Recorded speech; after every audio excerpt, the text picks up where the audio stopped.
Hello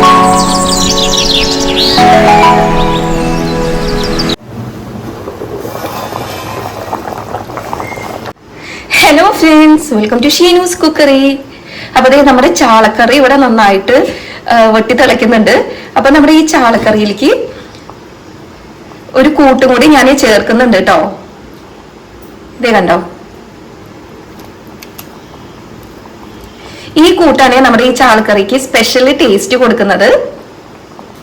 നമുക്കതൊന്ന് mix ചെയ്ത് കൊടുക്കാം. അതിലേക്ക്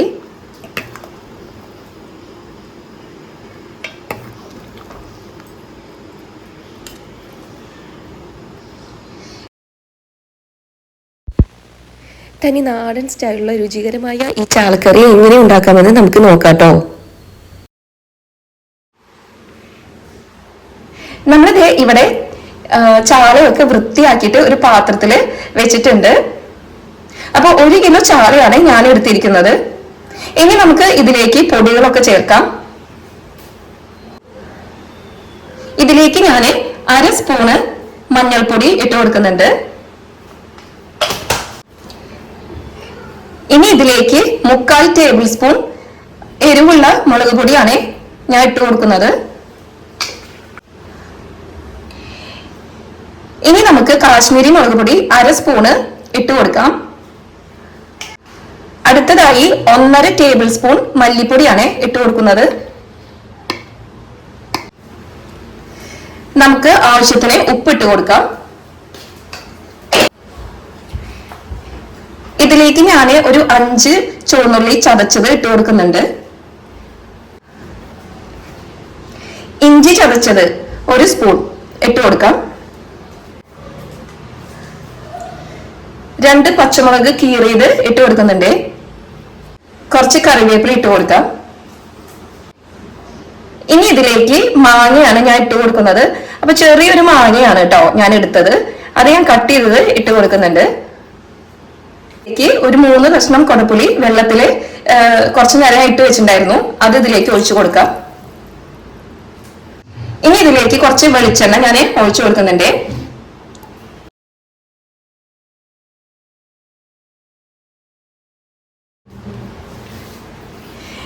ഇനി നമുക്ക് ഇതെല്ലാം കൂടിയിട്ട് കൈകൊണ്ട് ഒന്ന് മിക്സ് ചെയ്ത് കൊടുക്കാം.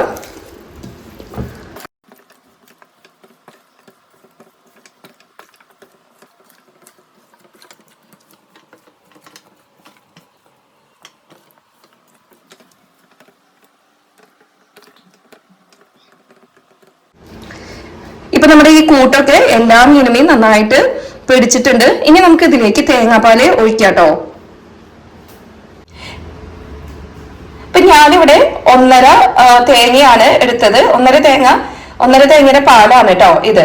അപ്പൊ ഇനി നമുക്ക് ഇത് ചട്ടിയിലേക്ക് ഒഴിക്കാം. നമുക്ക് ഇതിലേക്ക് തേങ്ങാപ്പാല് ഒഴിച്ചു കൊടുക്കാം.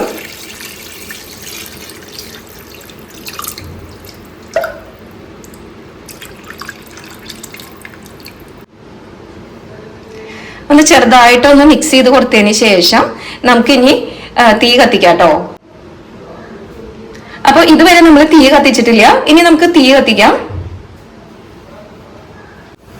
അപ്പൊ ആദ്യത്തെ ഒരു 5 മിനിറ്റ് നമുക്ക് ഇത് ഫുൾ ഫ്ലെയിമിൽ ഇട്ടിട്ട് വേവിക്കാം കേട്ടോ. പിന്നെ നമുക്ക് ലോ ഫ്ലെയിമിലേക്ക് ആക്കാം.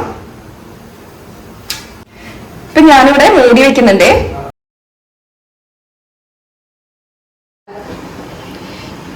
ഈ ചാളക്കറി തിളയ്ക്കുന്ന ടൈം കൊണ്ട് നമുക്ക് വേറൊരു സംഭവം കൂടിയും ചെയ്യണം കേട്ടോ. അപ്പൊ ഈ കറിക്ക് ഇച്ചിരി കട്ടി കിട്ടാൻ വേണ്ടിയിട്ട് ഞാൻ ഒരു കൈപ്പിടി തേങ്ങ ചെറിയത് എടുത്തിട്ടുണ്ട്. പിന്നെ നമുക്ക് ഇതിലേക്ക് ഒരു 1/4 സ്പൂണ് കശകശയാണ് വേണ്ടത്. അത് ഞാൻ ഇട്ട് കൊടുക്കുന്നുണ്ട്. ഇനി നല്ല ഫൈൻ പേസ്റ്റ് ആയിട്ട് നമുക്കിത് അരച്ചെടുത്തിട്ട് വരാം. അപ്പൊ നമ്മുടെ കറി ഇവിടെ തിളച്ച് തുടങ്ങിയിട്ടുണ്ട്.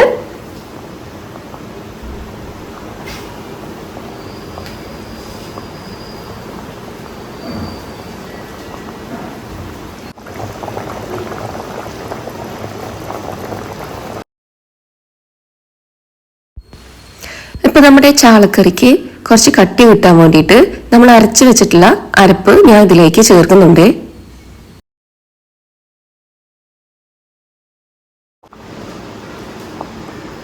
നമുക്കതൊന്ന് മിക്സ് ചെയ്ത് കൊടുക്കാം. അതിലേക്ക്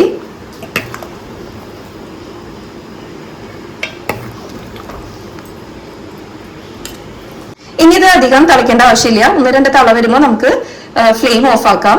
അടുത്തതായി നമുക്ക് ഇതിലേക്ക് ഉള്ളി കാച്ചിട്ട് ഉള്ളി താളിച്ചൊഴിക്കാമേ. കറിയിലേക്ക് താളിച്ചൊഴിക്കാൻ വേണ്ടിയിട്ട് ഞാനിവിടെ ചെറിയൊരു പാൻ വെച്ചിട്ടുണ്ട്. അപ്പൊ നമ്മുടെ ഈ പാൻ ചൂടായതിനു ശേഷം നമുക്ക് ഇതിലേക്ക് വെളിച്ചെണ്ണ ഒഴിക്കാം കേട്ടോ.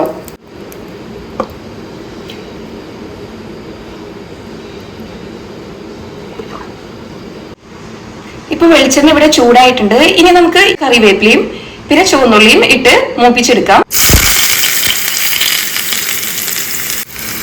ഇതിലേക്ക് കറിവേപ്പില ഇട്ട് കൊടുക്കാം.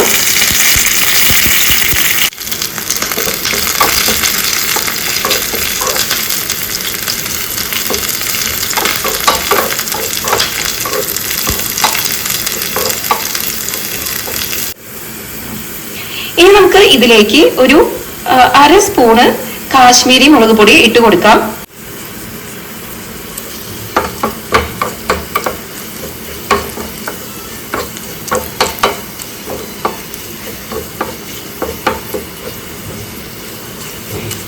നമുക്കിനി ഇത് ഫ്ലെയിം ഓഫ് ആക്കിയിട്ട് കറിയിലേക്ക് ഇത് ഒഴിച്ചു കൊടുക്കാം കേട്ടോ. ഈ ഉള്ളിയും വേപ്പിലയും കാച്ചുന്ന സമയത്ത് കാശ്മീരി മുളക് പൊടി ആഡ് ചെയ്യുമ്പോൾ നമ്മുടെ കറിയിലേക്ക് കുറച്ച് കളറ് കിട്ടും. അതിന് വേണ്ടിയിട്ടാണ് ഞാനിത് ആഡ് ചെയ്തത്. പിന്നെ ഒരു നല്ലൊരു സ്വാദുമാണ് കാശ്മീരി മുളക് പൊടി ആഡ് ചെയ്യുമ്പോൾ. ഇനി നമുക്ക് ഫ്ലെയിം ഓഫ് ആക്കാം. ഇനി ഇത് ഞാൻ കറിയിലേക്ക് ഇത് കാച്ചി ഒഴിക്കുന്നുണ്ട്.